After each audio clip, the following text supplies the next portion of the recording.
seluruh daerah yang ada di situ. Sholatnya yang tadinya susah dijangkau oleh ulama karena suku-suku yang keras, susah dijangkau oleh ustadz-ustadz, akhirnya dijangkau Habib Ali Habsyi karena mau merendahkan diri di hadapan kepala suku yang salah ajarannya. Didandani, akhirnya beres semuanya. Ilmu apa? Ilmu sholat. Ilmu sholat, ngaji, Al-Fatihah.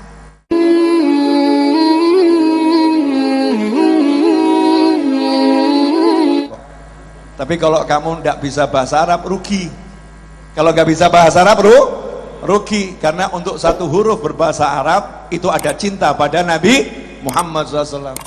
Untuk satu huruf berbahasa Arab, kalau kita niati, kata guru saya di pondok dulu, Al Habib Hasan Baharun radhiyallahu anhu, mengatakan kepada santri-santrinya, belajarlah bahasa Arab, karena belajar bahasa Arab bagian dari cinta pada Nabi Muhammad SAW. Ahibbul Arab, cintai orang Arab, begitu sabda Nabi Muhammad SAW. Atau kama qala sallallahu alaihi wasallam.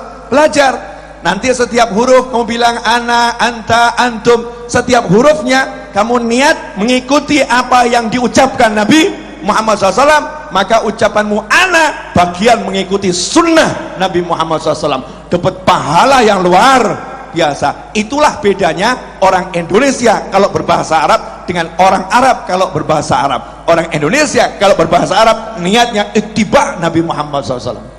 Kalau orang Arab berbahasa Arab niatnya apa? Ya adat, memang bahasanya. Ya memang bahasanya. Kalau kita itu berubah menjadi ibadah. Begitu kata guru saya nggak ngurus kata orang lain. Orang lain punya pendapat beda, silahkan. Mulailah wudhu dengan wudhu yang terbaik. Subhanallah, giliran Sayyidina Husain wudhu yang terbaik. Disitulah jurinya ditanya, Bapak pemenangnya siapa? Maka jawab, pemenangnya kalian berdua, saya yang salah.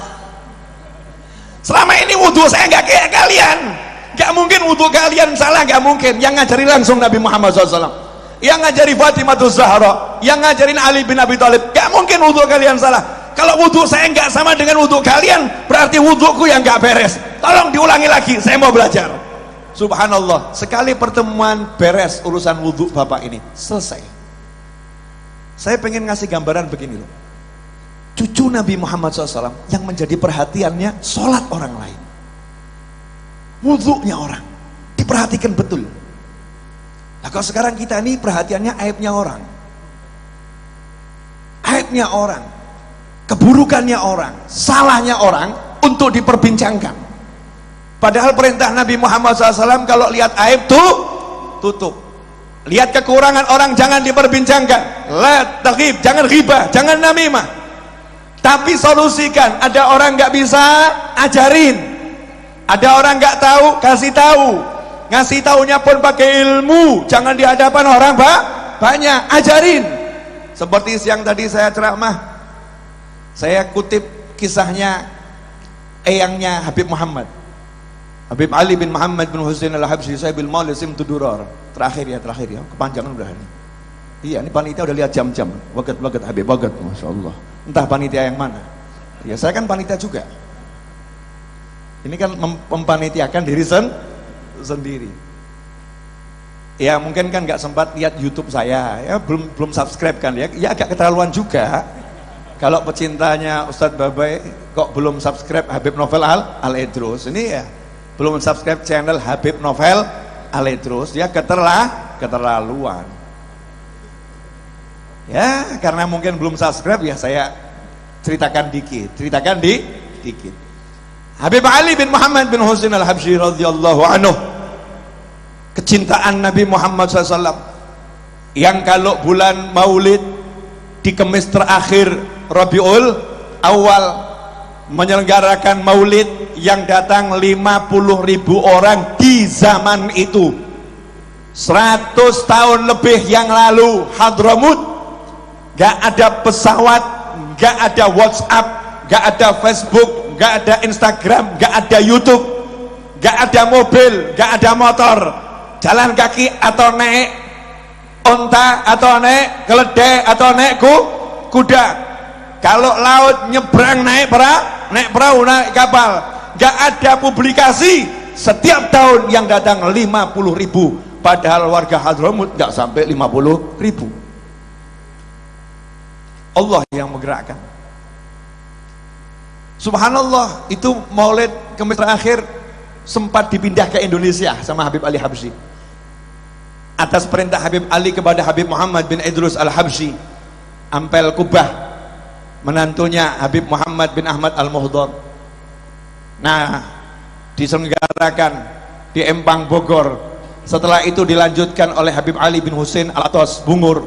Kemudian dilanjutkan, diserahkan kepada Habib Ali Kuitang, yang penerusnya hadir di majelis ini, namanya juga Ali. Datangnya tadi sembunyi-sembunyi, tapi kegantengan wajahnya susah disembunyikan. Ya, Habib Ali Kuitang Al-Habsyi bro, Al-Habsyi bro, lain Al-Habsyi. Di depan saya Al-Habsyi soalnya. Saatnya Al-Idrus merendah. Ya, karena tadi yang ceramah sebelum saya Al-Idrus, nggak enak Al-Idrus lagi ini kan ya, Al-Idrus Al-Habsyi. Masya Allah. Saat itu kita tahu Habib Ali Habsyi ini tokoh internasional dan interakhirat, yang mana Syekh Abdul Qadir Al-Jilani radhiyallahu taala anhu berkata kepada Habib Ali Habsyi dalam pertemuan ruhaniyah, entah mimpi entah ketemu langsung, wahai Ali, tolong sebut-sebut aku di majelismu. Syekh Abdul Qadir Al-Jilani radhiyallahu anhu minta disebut-sebut oleh Habib Ali Habsyi di majelisnya. Maka Habib Ali langsung membaca manaqibnya Syekh Abdul Qadir Al-Jilani setiap hari sampai khatam. Dan bayi yang lahir kalau minta nama pada waktu itu setelah pertemuan tersebut, minta nama laki-laki dikasih nama Abdul Qadir, Abdul Qadir, Abdul Qadir. Dua diantaranya adalah Habib Abdul Qadir bin Ahmad As-Segaf Jeddah, yang menjadi paulita mercusuar Alawi, Thariqah Alawiyah. Dan satu lagi adalah Habib Abdul Qadir bin Abdurrahman As-Segaf, yang wafat di Solo, meninggal sholat Jumat dalam keadaan sujud sebagai imam dan sujud yang terakhir, dan ngasih tahu keluarganya, aku berangkat ke masjid tidak akan kembali lagi, aku akan meninggal dunia, maafkan semua salahku. Dan punya anak di Solo namanya Habib Syekh bin Abdul Qadir As-Segaf.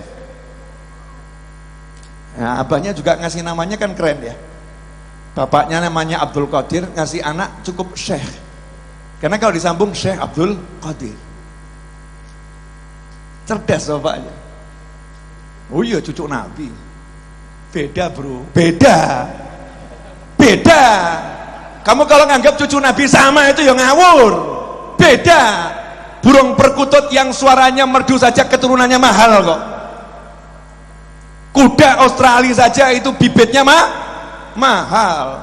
Michael Jackson saja itu spermanya ditaruh di itu apa nama, ada tuh kan ya, bank sperma ya, dijual mahal. Kenapa? Suaranya merdu. Oh, cucu Nabi kok kamu anggap sama ya? Kadang-kadang yang nggak jelas nih kepala siapa gitu, nggak jelas. Cucunya kiai besar beda, cucunya orang soleh itu punya sesuatu yang beda. Jangan disamakan dengan kita yang salah-salah ini. Oh, kita ini kan minas salahin, pengen solihin, betul kan ya? Masih makom salah, ngaku aja makom salah. Muliakan orang-orang yang soleh, nanti baru kita bisa jadi soleh. Habib Ali Al-Habsyi yang makomnya luar biasa. Dengar di satu desa ada kepala suku, yang kepala sukunya ini pasukannya hebat, kepala sukunya ini kekuatannya luar biasa, prajuritnya top. Salah dikit, kalau kata anak-anak muda zaman sekarang, senggol bacok.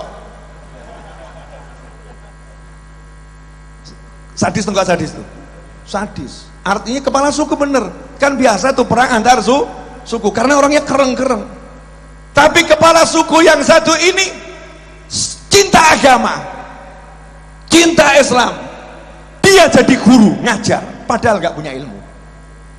Masya Allah. Problem atau nggak problem? Problem atau enggak problem? Kepala suku jadi guru, problem atau enggak problem? Problem kalau enggak punya ilmu. Tapi kan niatnya baik, senengnya ilmu, Masya Allah. Daripada kamu jelas ahli ilmu enggak suka ilmu. Naudzubillah min dzalik. Ini orang sukanya ilmu, cuman masalahnya belum cukup ilmu. Ngajarin Al-Fatihah nggak beres, ngajarin sholat nggak beres. Apakah Habib Ali Habsyi kemudian buat surat pengumuman ke seluruh negeri, jangan ikuti kepala suku yang satu itu sholat yang nggak beres? Apakah Habib Ali Habsyi kemudian menjelek-jelekkan kepala suku tersebut dan mengatakan ini kepala suku dah, nggak usah ngajarin orang sholat, kepala suku dah jadi kepala suku saja? Apakah seperti itu? Hasya wa kalla. Beliau ulama, tugasnya menjadikan orang yang bodoh menjadi berilmu, orang yang jahat menjadi budiman. Itulah ulama. Maka berangkatlah Habib Ali Habsyi ngajak salah satu muridnya, yuk kita ke tempatnya kepala suku tersebut. Ngapain Habib ke sana? Panggil dia, antum Habib, antum tokoh masyarakat, biar tuh kepala suku yang datang kepada Habib. Enggak, biar aku saja yang datang kepadanya. Untuk apa Habib? Saya mau ngajarin dia, tapi harus pakai metode. Metodenya saya mau berguru sama dia. Habib Ali Habsyi yang hallnya saja di Solo setelah 100 tahun lebih yang datang segitu, mau capek-capek datangi kepala suku yang nggak jelas, didatengin. Kepala sukunya dengar Habib Ali Habsyi mau datang, senangnya luar biasa. Habib Ali Habsyi itu yang viral itu ya, kalau sekarang kan begitu ya. Tokoh masyarakat yang tenar itu ya, yang dikagumi banyak orang itu, yang disegani orang-orang itu. Saya bayangkan kalau Habib Ali Habsyi zaman sekarang punya YouTube, subscribernya berapa itu? Jamaah Maulid Simtud Durar aja di Indonesia kan unlimited jumlahnya, betul kan ya? Masya Allah. Ya, Anda kan agak keterlaluan, mau cucunya di sini nggak subscribe. Ntar lagi naik Beb, subscriber, tenang, aman-aman. Lanjut. Berangkatlah Habib Ali Habsyi, datang kepala suku nyambut dengan senang. Habib Ali Habsyi datang, Habib Ali Habsyi datang, disambut ya dengan adatnya suku tersebut. Maka Habib Ali Habsyi mengatakan, saya datang ke sini ini mau belajar. Nggak mungkin Ali Habsyi mau belajar sama saya. Oh iya, saya dengar kamu ini guru besar. Saya kalau dengar ada guru besar, saya akan cari ilmu. Kalau bahasa kita, Nabi Musa aja cari Nabi Khidir gitu loh ya. Saya harus cari, harus saya datengin ini ulama besar. Beb, saya nggak mau ngajarin Habib, bukan makom saya ngajarin Habib, nggak bisa. Kamu pengajar harus ngajarin saya. Deal Beb, gini saja Beb, Habib ngajarin saya, nanti saya ngajarin Habib. Deal. Maka mulailah saat itu kepala sukunya diminta oleh Habib Ali Habsyi untuk ngajarin surat Al-Fatihah. Ajarin saya dulu, kata Habib Ali Habsyi. Ajarin saya baca surat Al-Fatihah, nanti baru saya akan mengeluarkan ilmu yang saya peroleh dari guru-guru saya, surat Al-Fatihah. Siap Beb, seneng nih kepala sukunya. Kenapa? Enggak dihina, enggak dicaci, enggak dimaki, enggak direndahkan, enggak dirusak namanya, enggak dijatuhkan, tapi diangkat. Hakadha tariqah alawiyah. Inilah tariqah alawiyah, tidak menjatuhkan tapi memuliakan, tidak menghinakan tetapi menjadikan orang yang hina menjadi bertabat tinggi di sisi Allah Ta'ala. Subhanallah. Mulailah kepala sukunya baca Al-Fatihah, dari awal sampai akhir nggak ada yang benar. Dari awal sampai akhir nggak ada yang benar. Habib Ali Habsyi kemudian ditanya, gimana Habib? Gimana Habib? Al-Fatihah saya gimana? Gimana Al-Fatihah saya? Jawabannya apa gini? Ngawur kabeh ya. Samburadul. Aduh, ini murid yang udah kamu ajarin berapa? Wah, neraka semua itu. Apa begitu? Enggak. Beliau berkata, Fatihahmu bagus, cakep, luar biasa. Cuman ada beberapa titik ini kalau kamu tekan dikit akan jadi lebih bagus. Yang mana Bib? Itu coba awal tadi basmalahnya. Bismillahirrahmanirrahim. Nah itu tuh roknya tekenin dikit. Bismillahirrahmanirrahim. Tasdidnya hidupkan. Nah itu terus ya-nya itu panjang kan. Jangan Bismillahirrahmanirrahim. Jangan. Bismillahirrahmanirrahim. Ya-nya hidupkan. Gitu Beba. Iya. Coba saya baca ya Beba. Oh iya. Masya Allah. Sekali duduk Al-Fatihah khatam. Sehingga itu kepala suku, satu-satunya kepala suku yang khatam Al-Fatihah sama Habib Ali Habsyi. Antum semua kalah bro, sorry. Ini kepala suku langsung jadi muridnya Habib Ali Al-Habsyi, belajar sholat, belajar wudhu, belajar Al-Fatihah. Sekali kunjungan pulang, subhanallah, kepala suku tadi jadi guru besar urusan wudhu dan sholat. Seluruh daerah yang ada di situ, sholatnya yang tadinya susah dijangkau oleh ulama karena suku-suku yang keras, susah dijangkau oleh ustadz-ustadz, akhirnya dijangkau Habib Ali Habsyi karena mau merendahkan diri di hadapan kepala suku yang salah ajarannya. Didandani, akhirnya beres semuanya. Ilmu apa? Ilmu sholat.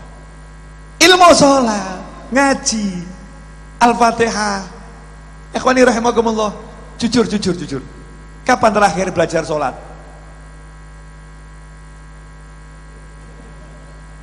Ayo jujur loh, ngadeg aku. Tong sesemali. Ya ini kalau berdiri kan tanda-tanda mau berhenti. Jangan bahagia dulu. Wah ini Habibnya mau tambah panjang, enggak, ini mau lari ke sana. Kan harus berdiri dulu. Udah kamera udah bagus, udah cakep, nggak kepotong atas. Iya, jangan macam-macam, ini masuk internasional. Nah ya itu udah, itu masih kepotong, tuh kurang naik dikit. Nah, ya saya kan biasa pengarah kamera. Oh iya saya punya studio juga. Cakep. Ya. Oh hilang, sini berarti ya. Iya, enggak sudutnya situ biar pas. Oke, udah pas semua? Udah. Nanti kalau wajah saya kurang seger, disegerkan dikit ya. Ya kasih perubahan warna dikit biar cakep. Alhamdulillah. Ikhwani rahimakumullah. Ini dulu ilmu yang diwasiatkan Habib sama anak cucunya, ilmu sholat. Apa yang terakhir kali disampaikan Nabi Muhammad SAW ketika ruhnya akan keluar? As-salah. Sholat. Sekarang ini kok ilmu sholat gak dipelajari, gak diajarkan. Masya Allah, kita anggap ilmu kecil. Saya mau nanya boleh? Kalau misalnya ada peraturan begini, siapa sholatnya bagus, masuk bandara, tidak perlu bayar tiket, langsung dapat kelas VVIP, dan nanti dapat kursi yang terbaik. Belajar sholat nggak? Pengen terbang ke luar negeri, keluar pulau, atau keluar kota? Ada tambahan informasi di bandara, siapa yang sholatnya bagus, dapat pelayanan VVIP, nggak perlu bergerak, tapi digerakkan. Paham maksudnya enggak? Biar mesin yang bekerja, duduk sudah semua kendaraan dan lain sebagainya lengkap. Tuh loh, bedakan kalau alih terus yang datang. Allahumma sholli alaihi. Lain tuh. Kalau alih terus bicara tuh alih terus juga datang nanti. Masya Allah. Ini lengkap nih alih terus kumpul nih. Allahumma sholli alaihi. Allahumma sholli wa sallim alaihi. Syair dan pantunnya udah lama tak kita dengarkan saudara-saudara. Sholat, ilmu sholat. Makanya nanti pulang dari sini cek sholat kita. Kenapa? Ini urusannya bukan masalah dapat pelayanan VVIP di bandara, tapi disampaikan oleh Nabi Muhammad sallallahu alaihi wasallam, yang mana Rasul kalau berbicara bukan dari hawa nafsunya, berbicara dari wahyunya Allah Ta'ala, gak mungkin salah, pasti benar, dan itu janji yang pasti akan terpenuhi. Siapa yang sholatnya bagus, nanti di alam kubur pertama kali ditanyakan tuh sholatnya. Siapa yang sholatnya bagus, amalan yang lain gak ditanya. Ajib ya. Jadi puasa kita gak akan ditanya, zakat gak ditanya, haji gak ditanya, zikir gak ditanya, asal sholatnya bagus. Artinya begitu sholatnya bagus, kelas akhiratnya VVIP. Kalau begitu belajar sholat ini penting atau super penting? Tolong dijawab jujur di hati masing-masing. Kapan terakhir kali ngecek sholat anak kita? Ya, sholat atau tidak? Ya, tapi benar atau enggak sholatnya? Baca Fatihahnya. Kalau udah tadi subuh ngecek, alhamdulillah. Yang belum, kapan terakhir kali duduk panggil anak-anak baca Fatihah? Bapak mau dengar. Istri panggil baca Fatihah, aku mau dengar, baca Fatihahmu. Kenapa? Jangan nanti aku mau masuk surga kamu eret-eret. Ya Allah, itu suamiku masuk surga, aku nggak ridho. Kenapa nggak pernah ngajarin aku sholat?